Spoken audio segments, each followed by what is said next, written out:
Scott. It's good to be here again. My summer has been inconsistent hitting these, so I'm glad going into fall that I'm able to be here more consistently. I really love doing these. As far as anything special that I have coming up, I think the next special thing I have is an enmeshment workshop at the beginning of December. Um, and right now, I don't have any other special offering plans. I'm just plugging away with my couples and individual clients and workshops. So if those workshops or a customized marriage therapy intensive is something that would be right for you, let's talk. Otherwise, I'm plugging away here with my individual caseload. So And if people want to reach you, do you have like an email? yes, yeah, it's jtaylortherapy@gmail.com. Just letter J and then my last name Taylor therapy@gmail.com. Or you can go to my website, whitepinerecovery.com, and there's ways to get a hold of me there. So um, here we go. We're going to talk today about differentiation and relationship structure. I'm hot off the heels. This morning I did we call it Coffee with Jon or Coffee with Ken. This is a follow-up drop-in group for guys who have been to our level 1 and 2 enmeshment workshops. So this is partly a further exploration of what I was teaching this morning, and this is also not enmeshment specific. In fact, I would say probably 90% of the couples that I work with really struggle with this concept, and it's an essential one to get because differentiation is a precursor to the ability to have a successful, intimate, bonded relationship. So this isn't like people struggle with this because it's advanced. It's people struggle with this, and it's a basic part of having a healthy relationship. So we'll talk a bit this afternoon about why people struggle with this, maybe how to conceptualize, how to think about, and again, with all things in these webinars, we're looking at tools you can use in day one of recovery. So I think this has really big implications actually for early recovery, couples in early recovery, because that sense of we're lost as a couple, what do we do? Do we even have a coupleship? Is really disrupted through disclosure and discovery and betrayal. And what are we doing together is not the same as are we going to ride off into the sunset and do we love each other no matter what? So we'll talk at the end here about what a joint vision can do, even for couples who aren't sure if their relationship is viable. So what differentiation is, the root word you can hear is different. What differentiation is a sense of separateness from other people and from the relationships we're a part of. This is not the same as isolation, so it's not a sense of like I'm withdrawing. It's a sense of I exist as a separate entity in relation to others. And another important part of this is because if you just have I exist as a separate entity and you don't have the other part of this, you have narcissism. But the other part of that is you exist and others exist separate from me and other entities they might belong to. So you think about it as like human beings and relationship structure. It's being able to see it on the metaphorical cellular level. We have individual people who form bands, compacts, agreements, ideas together that help them function more like a unified organism. But at the end of the day, the smallest independent level is the person. And in differentiation, personhood, individuality, and separateness are valued, not because it's a higher priority than something more collective, but because it's undeniable, immutable. It's just how things exist. Um, so I want to I'm going to put up a graphic here. If you could turn on sharing for me, Scott.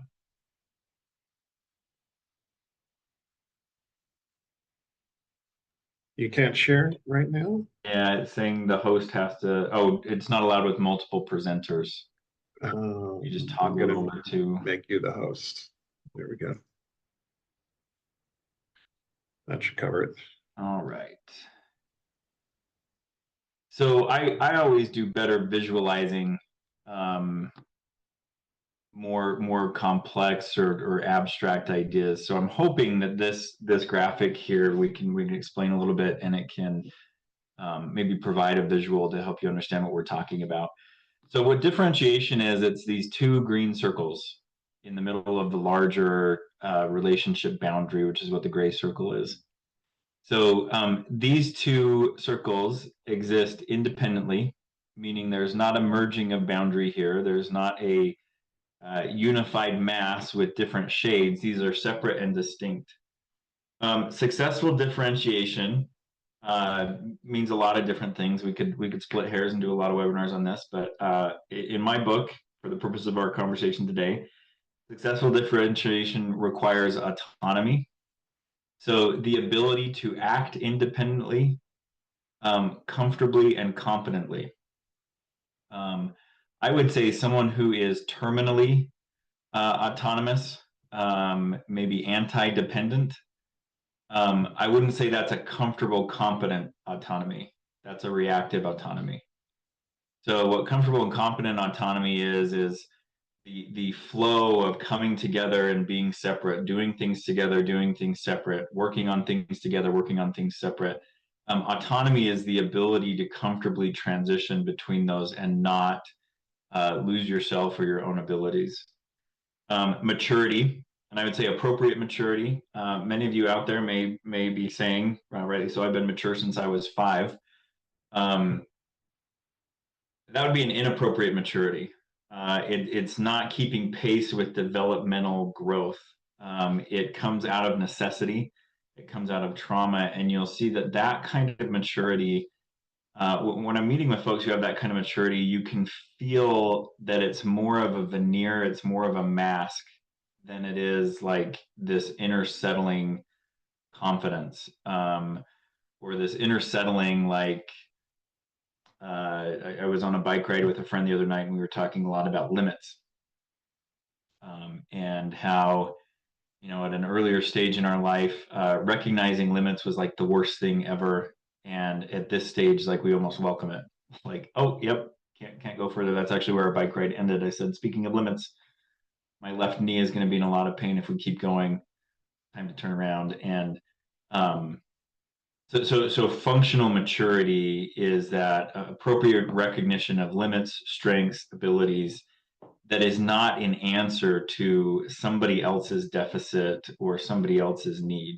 So it's being grown up to the extent we are because we're grown up to the extent we are. Another part of successful differentiation is the ability to take and seek feedback and to appropriately incorporate. I was trying to think of a better word for that, something more concise, something like responsibility and adaptability that is non-maladaptive.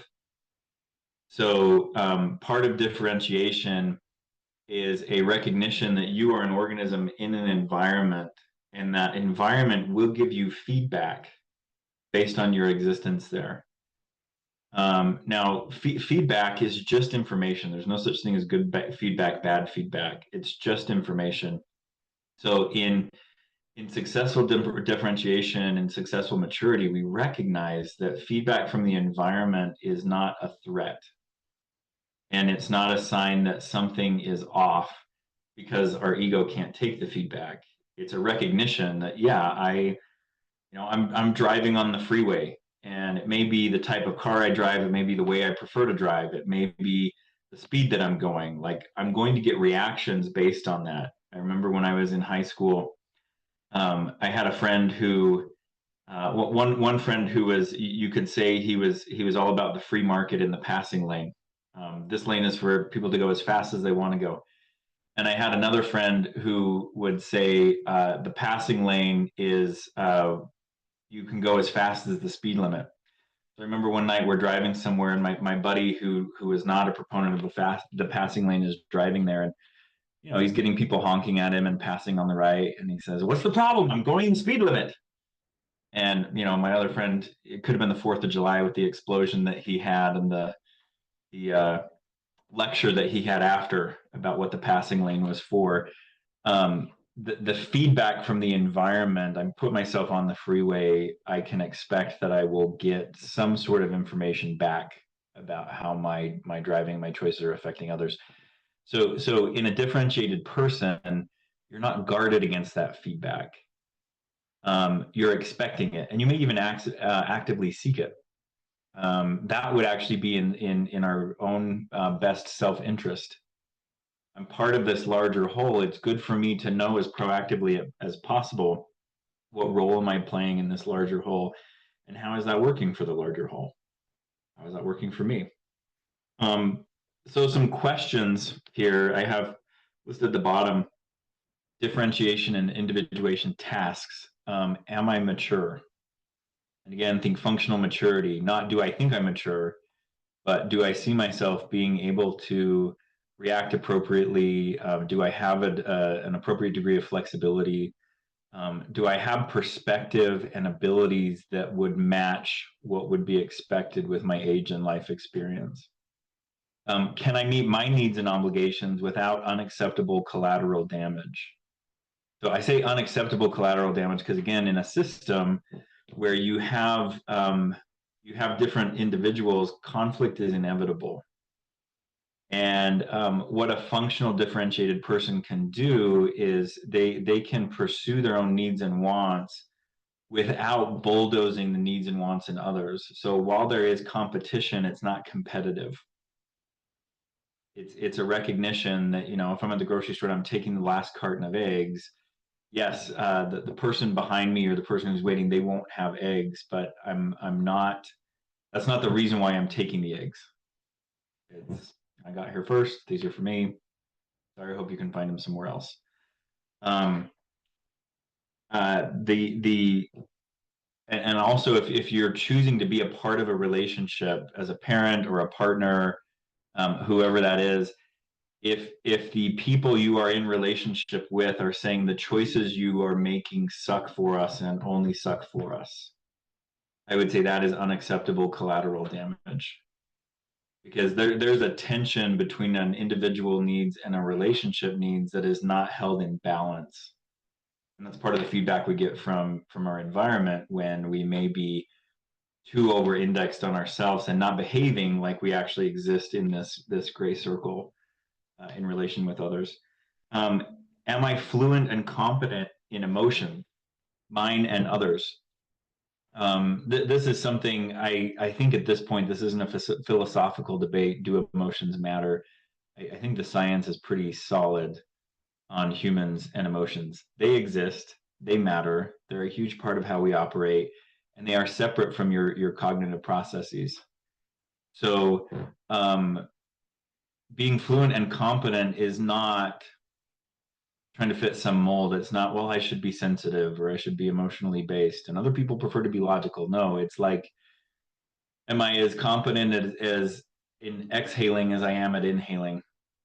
Am I as competent in moving my right leg forward as I am my left leg? Like, it's part of the process, and you have to be able to, again, come in and out of it. And I think it's pretty obvious, again, from a relationship or an environmental standpoint, if you're struggling with emotion, it's pretty obvious to everybody. You can see the feeling around someone who can't, won't, doesn't want to, is afraid to emotionally engage when there's clearly emotional content. Think of the person who makes inappropriate jokes right off the bat in the face of tragedy, guilty. Um, like that's an incompetency. That's a lack of fluency in emotion, because I'm doing something that is trying to get that emotion to move along rather than affording it the space that it's naturally needing to take. And do I have a functional, consistent sense of boundary? Again, boundaries for me and boundaries for everybody else. Do I understand it? Do I get it when people tell me no? Or do I throw a fit because I don't like to hear no? That would be a lack of functional sense of boundary. Well, why on earth would you say or do something I don't like? Also, the acceptance that my own boundaries may disappoint or frustrate another person.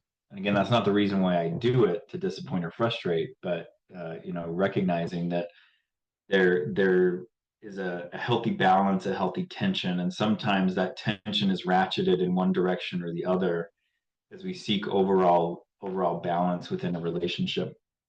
Um, so that's what successful differentiation looks like. Now, what I see early on in recovery for individuals when they get whiff of this idea, what they want to do is hang up the requirements of the relationship and focus on themselves. And I get it, this is complex. Here's why I think that's a bad idea. Differentiation and individuation only happen in the context of a relationship. Again, it's that tension between who are we as individuals and who are we collectively. So unplugging from a relationship to figure out who you are would be like, I don't know, training for a triathlon only on a treadmill, in the flat level surface, and only at 3 miles an hour maximum. So are you getting something useful? Yes. Is it going to prepare you for the race that you're wanting to run? Not completely on a good day. So differentiation and individuation have to happen within a relationship. And again, it's about holding the tension. So here's what um, that's where we see the threat. That's where I think most folks have a really, really hard time with differentiation, is that presence of tension and conflict, which I would say for the most part, people don't do well, whether they welcome it or not. It's really it's a honed art, it's a honed skill to be able to do conflict productively. Um, so differentiation is only a threat outside of a relationship structure or agreement. So in other words, if this gray circle is not made of something that we mutually agree on and is mutually beneficial, you actually don't have a gray circle here. You have one circle trying to get bigger than the other or envelop the other or move away from the other, which is not actually, those two are in relationship to each other, but they are not in a relationship, because a relationship is a constructed, an engineered set of beliefs, ideas, attitudes, behaviors we're going to hold ourselves to that help us not just to govern the interplay between these two different entities, but also um, creating as much beneficial space for everyone within the relationship as possible. So some benign examples of this: my 11-year-old and I have an ongoing argument. I'm sure it should probably be more intense than it is, but he does not like to keep a tidy room. I prefer that he does. So right now our agreement is, if you're hoarding my dishes in that room or there are smells emanating from that room that I can smell at the door, it's time to clean it to my standard. And he'll say, well, isn't it my room? And I'll say, yes, it is your room, but it is within my house. And when it gets to a point of a smell like that, here's what I'm thinking. I'm worried there's something growing in the walls. I'm worried there's damage to some piece of furniture that, because you don't have a job, you won't be paying for. I will be paying for. So there's like, we're trying to get this co-constructed idea, because he doesn't want me breathing down his neck every day. And frankly, I don't want to do that either. So we're trying to get this idea of what's the acceptable limitations that allows us to live as peaceably as possible, where neither of us feel like we're losing anything. And every time it comes up that something needs to be done about it, there is an attempted renegotiation of those relationship parameters, and I'm okay with that, because the reminder of, here's why I think this is a good idea. Here's why I would like you to learn this. And his argument back, well, I think you should just leave me alone. I'll say, well, again, I can understand that, but I don't think that's going to bode well for you in the future, this relationship or others. Curfews would be another example. At our home, it's a matter of, this older home that we live in, sound carrying everywhere. We want everyone kind of settled at a certain point, because I've got younger kids that if they don't sleep, we all feel it. So it's not a matter of restricting everybody. It's a matter of maximizing the space that we have to play in. And again, with my older boys, I remind them a lot, mom and dad are better rested. We're more available for you. We can have more downtime. We can have more relaxation time. So if you could help us by 9 o'clock, we're in a quieter kind of downshifted mode in the house. Caring for family pets is another example of this. How do we come together? Well, we all love this animal. We all want this animal. Are we on the same page of what taking care of this animal means? And are we all contributing to that? How will we do vacations, trips? These are all the types of things that require governance, because individuals by themselves will have their own separate preferences. And if it just so happens that separate individual preferences tend to work together without huge conflict, great. I think that's the exception, not the rule. Most things in a relationship have to be trotted out. They have to be explicitly discussed. And you even have to go through a time period where it may look like, oh my gosh, we're at odds, until we get a big enough idea about what this relationship is for and about that actually does accommodate everybody or helps everybody know how to operate inbounds versus outbounds. So that's the fourth point here about how relationships work with individuation is think about big ideas for a relationship that make it easier and more rewarding to give and get what we need as individuals. That is where I think relationships are really humming along at their best. Everybody who is within this and connected to this, um, by and large, benefits versus it costs them. So think of, I don't know, something that may appear to be an indulgence in your life, that you're happy to pay the money for, or spend the time on because of how much it benefits you. Being a sleep deprived guy, I really love getting to bed at a good time. However, the other night I went mountain biking at a ski resort with a friend. We got home at like 10:30, which is late for me on a weeknight. How I felt connecting with him, how my body felt being on the bike. Leaves are turning. Fall is like the best time to ride at night around here. Any tiredness I had the next day was well worth it. So that's the sweet spot for relationships is we're maximizing benefits for everybody in here and minimizing cost, or the cost that we pay to play by these rules is offset. It looks more like an investment than I'm paying out of my pocket. So the relationship tasks then, these don't just come along naturally. We have to make these this way. There is no universal handbook for how to structure what kind of relationship. You can't look up on a chart based on our sex and our age what our relationship should look like. So here are the relationship tasks, or a few of them to get started. What is the most important thing we can be doing for and with each other right now? So for couples early in recovery, that sense of relationship may have been ruptured.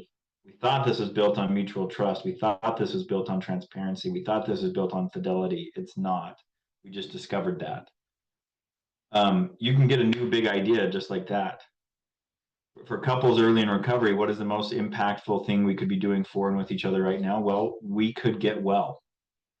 We could have this relationship being about facilitating and protecting two people who are trying to reorient after a giant storm, after a lot of devastation. The people who are part of this relationship should be happy and healthy. Maybe that wasn't on the top of our priority list before because we thought that went without saying. Well, it needs to be said now. So you can even see in that how trust is not required to do that with each other. So some of you may go to work at a job where you see customers one time and don't have further interaction with them. And you may be guided by that idea. Everyone who comes and interacts here should be happier and better off as a result. No relationship required, no trust required there. That's a commitment to, it's a good idea to create this space that we can both come into. What can we jointly pursue that would wildly benefit both of us? So if you back up a step and you're looking at some of these questions around differentiation, individuation, and you're saying, well, I think I struggle with some of this. Again, a relationship whose idea is we want to have two grown-up as possible people here. Because grown-ups, as much responsibility as we also have ultimately a lot of freedom. And isn't that a wonderful gift? Not just to give each other, but to present in a relationship. No, I'm not here because I'm forced to be. I'm here by choice. I'm here because I think this is the best idea for me. I think it's the best idea for you. So, what can we pursue that would wildly benefit us both? That can include, we need to work on our differentiation and individuation, that basic building block of two individuals coming to be in a relationship that's compromised. Maybe it always has been, but we got away with it. Or the majority of couples I work with in recovery, they aren't going to get the relationship that they want to have without some dedicated work on that differentiation and individuation. And again, for a lot of people who misunderstand this or will take that as like a justification for their selfishness, notice here how this isn't about, well, I've just got to work on me and screw you. This is no, we have a big idea in our relationship, which is the happier and healthier and more stable we are individually, the more we can build together. This is a good idea. So while it may cause me anxiety for you to go off to meetings or to have support people that you can confide in, or a journal that you keep that helps you process your feelings that I'm not privy to, while that may bring up some anxiety in me, maybe our relationship overall as a whole, or we've agreed that the ability to pursue our own health and our own well-being, not at the cost of each other, but in benefit each other, is a good big idea. So that helps me to hold some of that anxiety, maybe mitigate some of my worst impulses to violate some of what you need and have individually, and to allow for that. Again, I think about um, how my spouse and I handle time with our individual friends, or sometimes it's a trip with friends. The minute she starts coming back consistently worse off for having done that, or the minute I start coming back worse off for having done that, we'll rethink our, like, yeah, sure, you want some time, go spend some time. And it's not about we have to create everything together here. It's we want to bring in things that are beneficial for both of us. You go have a relaxing, fun night. I'm better off tomorrow, and so are you. Who's in charge of this relationship, and does it actually look like that? One of my favorite questions to ask couples: who's in charge here? Um, because couples who are less filtered will point fingers either at each other or one person. Couples who are trying to give the right answer will say, "Well, we both are right." Like, and so it's not that what we say; it's how do we actually function here? How does this actually work? Do we assign a tie-breaking vote in a relationship? If you do, you don't have joint ownership. You don't have joint power. So again, the idea here is differentiation allows us to come together and build a relationship that's a fabulous place for both of us to be. We can get a lot more done. We can have a lot more benefit working collectively versus individually. An example of that, last night, it's late, finally got the toddlers to bed. I was missing my older boys, so I texted them and invited them to come upstairs and said, "You guys want to have ice cream while I, do dishes?" And so we're sitting around. They're having their ice cream. I'm doing dishes, and then it strikes me. I'm looking at what's on my to-do list for the night, finishing getting the kitchen clean and picking up the house, and I'm thinking I got another hour and a half. Or there's four of us here, and I bet inside of 10 minutes we could do what it would take me like an hour and a half to do on my own. And so I floated the idea. Hey, what would you guys think after we finish ice cream and we're done hanging out? What would you guys think spending 10 minutes max? Like, let's just get this place in shape. We can watch a funny video or two and then we can go to bed. Um, Benefit all around. I think my boys appreciate not running out the door through chaos. I appreciate going to bed knowing when I wake up, the house is going to be clean and peaceful. Plus, we have dishes to use today because they got done last night. So again, you can accomplish more together and you can do it quicker, but you have to maintain the differentiation. Otherwise, somebody's needs aren't represented, and then they'll start thinking in terms of why am I investing so much in this relationship that does nothing for me? If you have that going on in your relationship, any whiff of that from one person or the other, you probably have a problem with that differentiation, individuation, and what we've been able to mutually define together.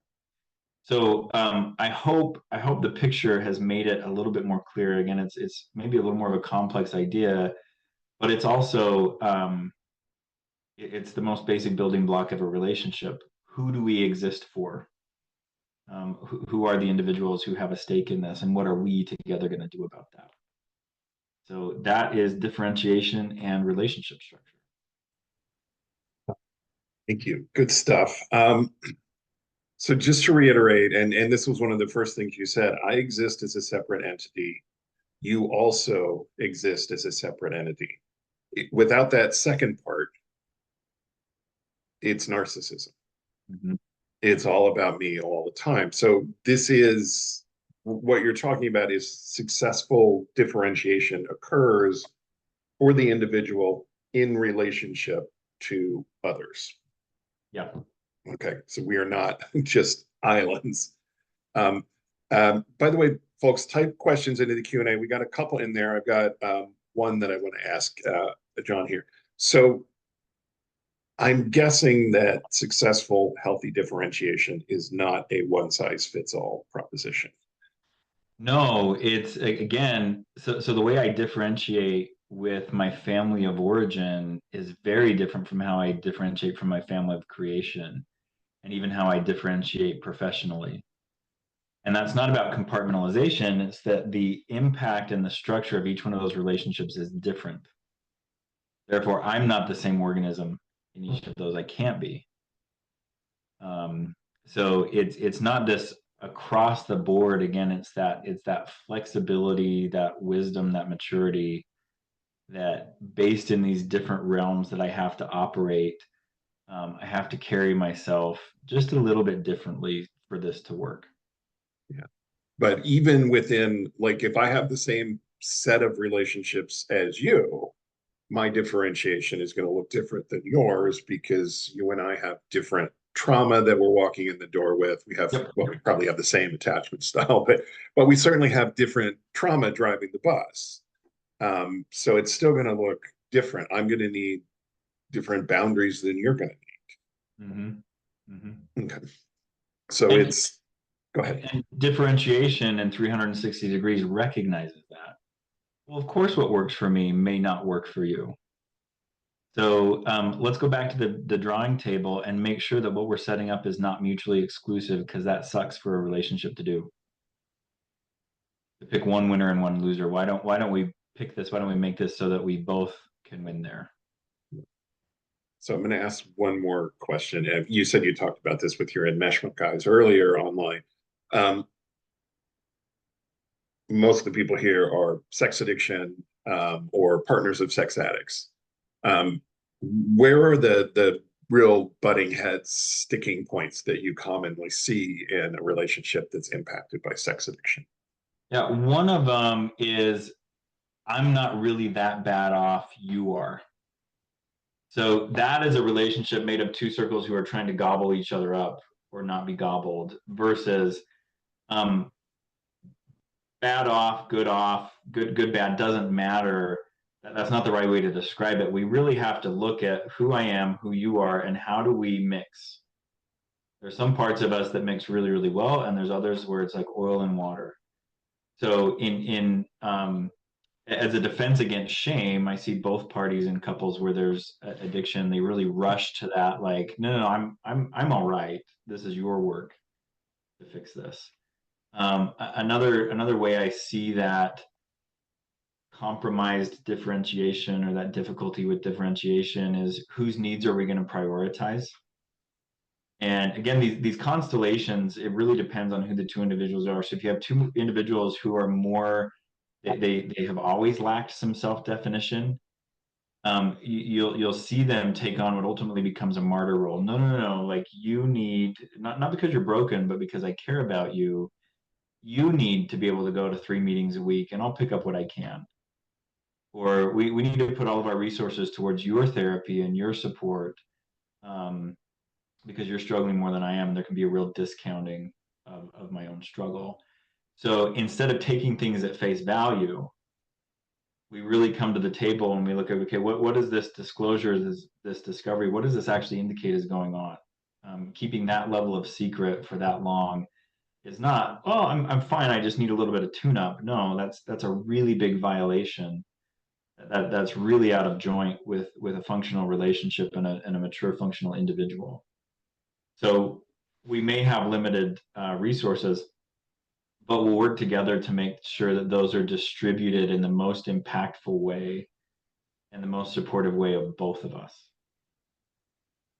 If you've got questions about this topic or any relational topic, type it into the Q&A. The first question in our Q&A, what impacts a relationship surviving / healing after betrayal if the sex addict stays in the workplace with the emotional affair partner? You know, so we've got a sex addict who obviously had an emotional affair. He's still in the same workplace. The emotional affair partner is still there. What are the impacts of this, and how should it be So navigated? the first impact that I put out to both parties here is what goes through the head of the partner who is not in that workplace every day as a result of knowing. I know you will be around. I know you'll need to interact with. So that's not to say anything about what could actually happen. That's to say, like, what are the fears that the betrayed partner has to now carry?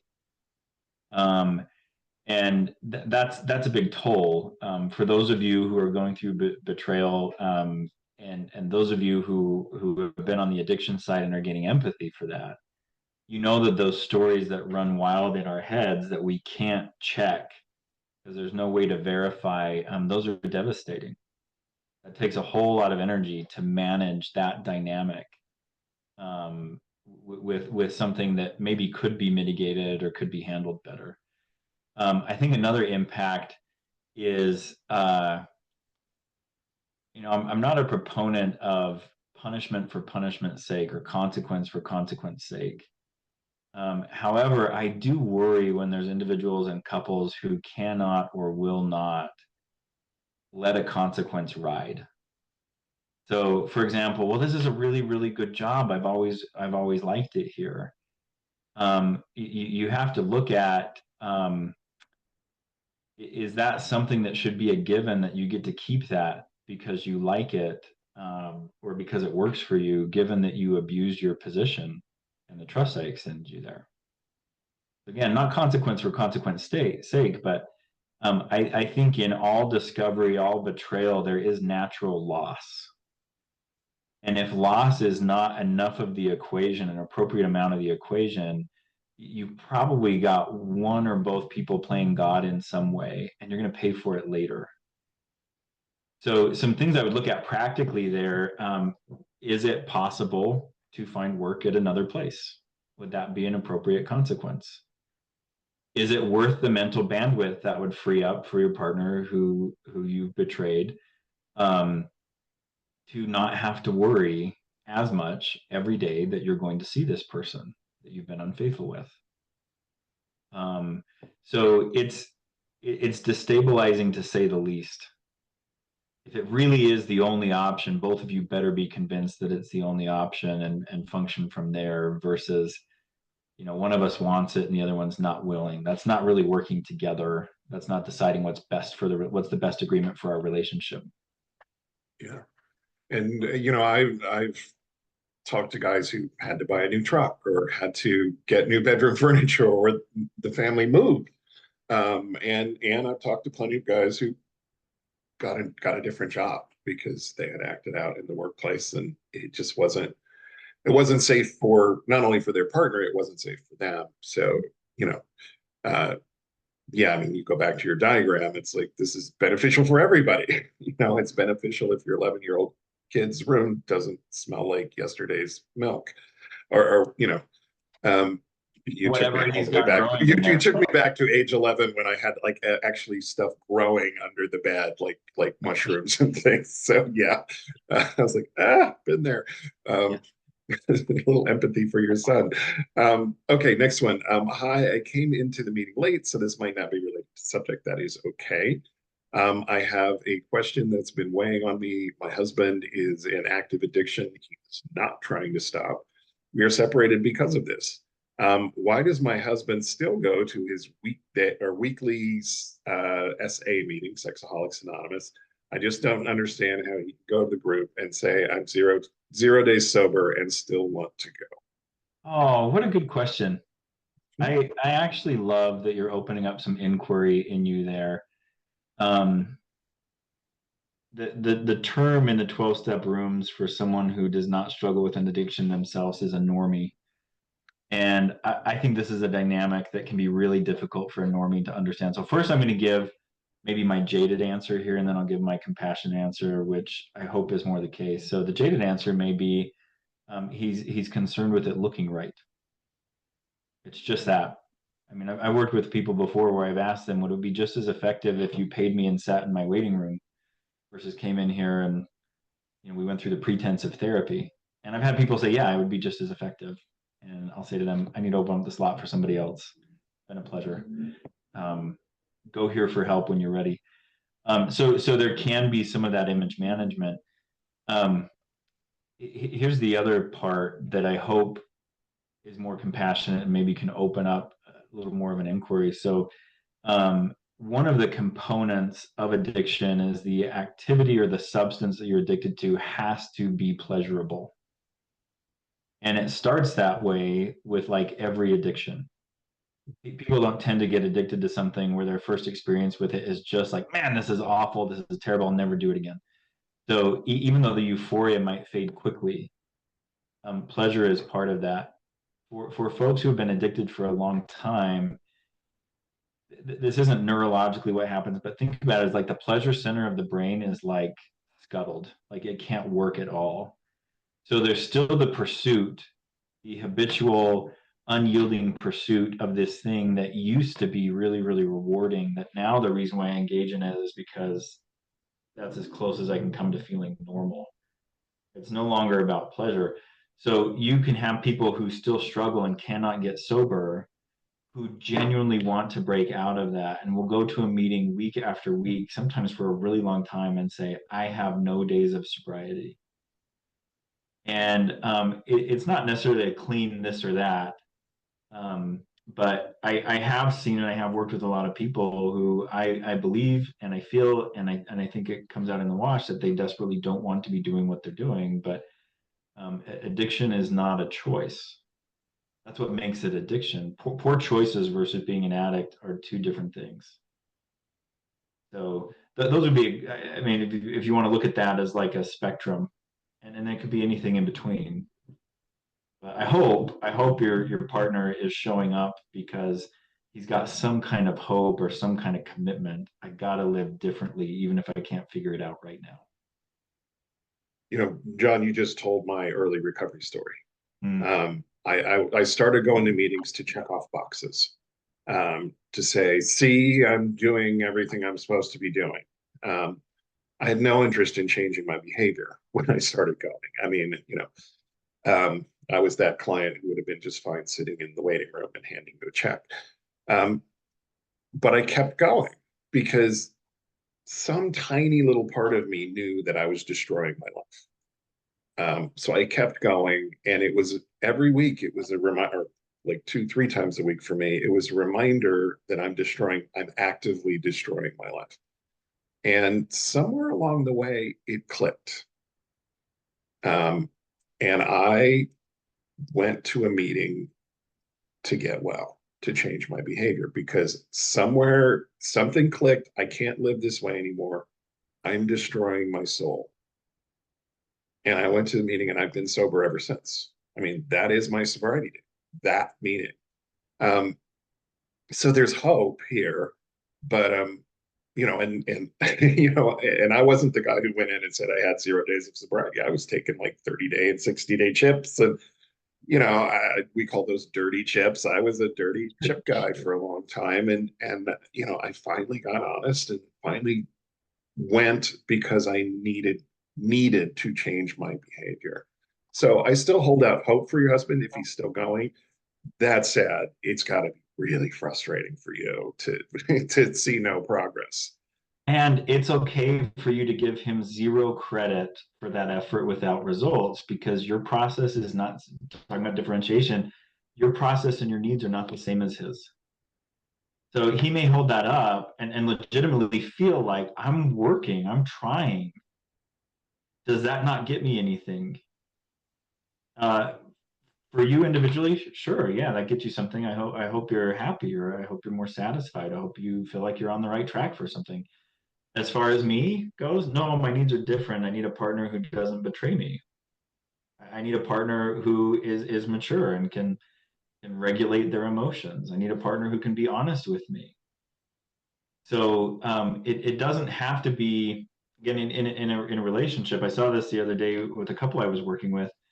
I set them up, I challenged them to do the right thing rather than indulge in the emotions they were having in the moment. The reason why I say that is because a lot of times we bring all of our individual self and no concept of a relationship to the table. So these two people were really upset with each other, and I wouldn't say they wanted blood, but they weren't wanting to really cooperate with each other. And I set it up, I cornered them. So the only thing that they could do was cooperate with each other. And I watched the husband take the first move, and before he did, he leaned his head back and he took a really big breath, stretched out like this, and then he turned to his partner and he did this beautiful repair. And I asked him about that. First, I asked her if she noticed. Did you notice what he did before the repair? Said, no, I missed it. And I said to him, did you notice what you did? And he said, yes, I was very conscious of that. He said, I was so frustrated and I've been so angry this whole time. And I hear what you're saying. The only way forward is for me to reach from a different place. And he said, so I had to let that go. Um, and that is the I'm coming to the table with my individual needs. There's my differentiation. And I'm tuned into the bigger picture of what this relationship needs. And what this relationship doesn't need right now is for me to be entitled and angry. So for your spouse who's going to meetings and not getting sober, what this relationship doesn't need is for you to be a martyr about getting yourself well. If it's a hard road, God bless you. I hope that you can get what you need, but your relationship doesn't need someone who demands without bringing equity to the table. Your relationship needs someone who can be responsible. I get it. I get it if this is not workable for you. I'm not doing this for you. I'm doing it for me. And I'll keep doing it for me. And I hope your clock doesn't run out. I hope there's time when I figure this out after that we can really make something work. But again, the beginning here, because he's active in addiction, we're separated. Good for you. Like there's a good, again, sense of boundary, a sense of limitation. Can't live with someone who's active in this. Um, yeah. Um, the person who told me the time is wrong on Wetongan. We'll get it fixed. We'll reach out to Wetongan. Thank you for letting us know. John, I wish I had watched presentations like this when my kids were young. You sound like a phenomenal parent. I will second that. Okay. Right now, as the betrayed partner, only 5 months from D-Day, my CSAT frequently tells me I cannot go to my addict for emotional needs, for my emotional needs. I need to detach from him. How do we do this and still work together and find connection in healthy ways early on, as our full therapeutic disclosure is probably still a month or so away? I don't know who your CSAT is, but I disagree with them Thank you. to a Thank degree. you. Here's informed consent in a relationship. At the end of the day, we are who we are, whether we should be better than that or not. You can go to your partner with whatever you need. And I hope this is where your CSAT is coming from. You have to recognize that there may not be a reliable person on the other end who you can always count on. But like I talked about, so many, like every skill in a relationship is forged in a relationship. So the way that bond starts working is, yeah, you might be able to get a little bit of a leg up doing some individual work in being emotionally grounded and all of that kind of stuff. You might be able to get a little bit of a leg up, but again, it's like training for a triathlon on a treadmill. Yeah. Um, it might move you forward a little bit, but you're not going to be ready for the race you have to run. So you can go to your partner. You just part of the maturity is I have to recognize who this person was yesterday, and it's not likely they're radically different. Yeah. So when I feel like I have it together to be that vulnerable and take a risk, I want to give us the chance. And it may go terrible. That's why I have people on speed dial. That's why I have my meetings I go to. That's why I have my journal. That's why I have my walks. Like all of those things, I would love to give you the first chance. And if it doesn't work, I'm not so dependent, I'm not so counting on that, that now I'm screwed and I can't feel good or I can't get my emotional needs met. It's no, this is disappointing that you can't be the person to do it. But rather than focus my energy and attention on what should be, I'm going to focus it on what is. Okay, we tried, didn't quite get there. I still have needs. Here's what I can do about it. Um, I would not say distance. I don't think that that is a stance that really even helps you grow in your hurt. Amputation is a phobic response. We're looking at differentiation. So I could say, hey, I'm not up for it today. I really need a soft place to land. And um, I hope one day we can do this, but like I don't feel like taking the risk today. Yeah. So I'm gonna go to this person. But again, you see choice there, not CSAT says don't do it, so I'm away. It's I'm the one who's in charge of whether I approach or not, and I know fully what I could be heading into. Yeah, Dr. Rob Weiss has a book called Prodependence. Please get a copy. Please get two copies, one for you and one for your therapist if they haven't read it. You know, because that whole, how can you detach from the most important person in your life? I Mm. mean, how can you emotionally detach from them? Now, you, as John said, you reach out, you don't get your needs met, you better have some secondary support. But yeah, thank you, John. It's like, yes, thank you. What device do you have for a partner whose addict spouse has intimacy anorexia and doesn't know where to start to heal? He seems to want to heal, but is dragging his heels. As a betrayed partner, I don't want to control or spend any more of my energy helping him with resources or doing the majority of the non-sexual intimacy work. I'm trying to be patient, but he doesn't know what to do. And I'm afraid the intimacy anorexia is going to kill the marriage as opposed to the acting out. Yeah, this would be a place where, I look at that differentiation. I look at maybe a mature stance, and please take it when I say mature. I'm not saying that this is childish what's going on. Right. I'm saying something that's maybe a little more thought out and a little more looking at the big picture. So one way of looking at intimacy anorexia, you can have a completely phobic response to intimacy. There is no way, no how I can do this. Other times it can be a difference in desire, willingness to approach. Like it can be more nuanced than that. So I would actually say here, this boundary you have, I don't want to spend any more of my energy helping here for a time, and you can make it explicit. Hey, I'm not going to be doing the reaching here unless I really, really feel like it. So I'm going to give you your space. I'm going to give us the time. And when you feel the pangs that make you want to move in close, because that's how we learn how to do scary things, is we feel the desire, we feel the need, we feel the urgency of doing it. This is how my oldest motivated himself to learn how to read. All through kindergarten, they're focusing on it, and he was frustrated. It's hard. Reading's not a natural thing for the human brain to do. He really struggled with it and didn't want to commit himself. He gets to first grade, and his first day of school, he comes back and he said, "Everyone in my class can read but me." I said, "Yeah, what do you want to do about it?" And he said, "Well, I'm going to practice." And he was up to level halfway through the year. Um, so you let someone feel the pain of what's not there can be a good place to start there. Um, and being willing to accept there too. Here's the another part of the maturity piece there is I realize that we may both not have it in our tanks to get this to where it wants to go, where I want it to go. And there's a potential loss to face there, but that's what vulnerability is. Um, and oftentimes when I'll see someone who's saying I'm over invested here, I can't keep doing this, there's a piece of that that can be about this would be tragic if it didn't turn out any better than where we're headed right now. And that might be a part of what you have to let go of is what the outcome is going to be.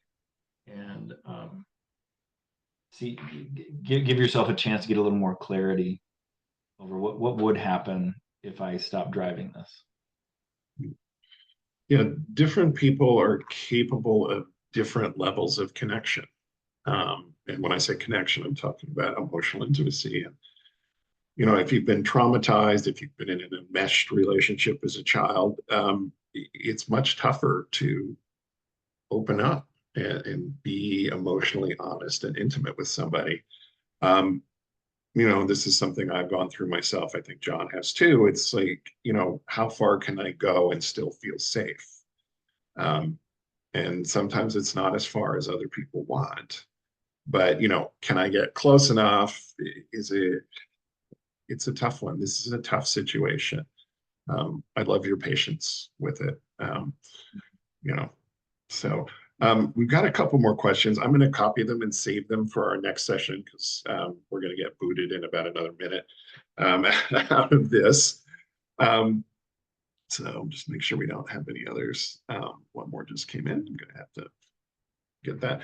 And somebody asked for a repeat of the book. The book is called Prodependence by Dr. Rob Weiss. It looks at codependence, which suggests things like detach with love. You're telling a parent to detach with love from their addicted child, and they're saying, but if I don't send money for rent every month, my kid's going to starve and be homeless and die. I can't do that. My husband is going to be stuck in this loop forever. I can't do that. But codependence often preaches detach with love. So definitely get a copy of Prodependence, which celebrates your desire to stay attached, but to stay attached in a healthy way, which is actually what this whole topic of the day was about.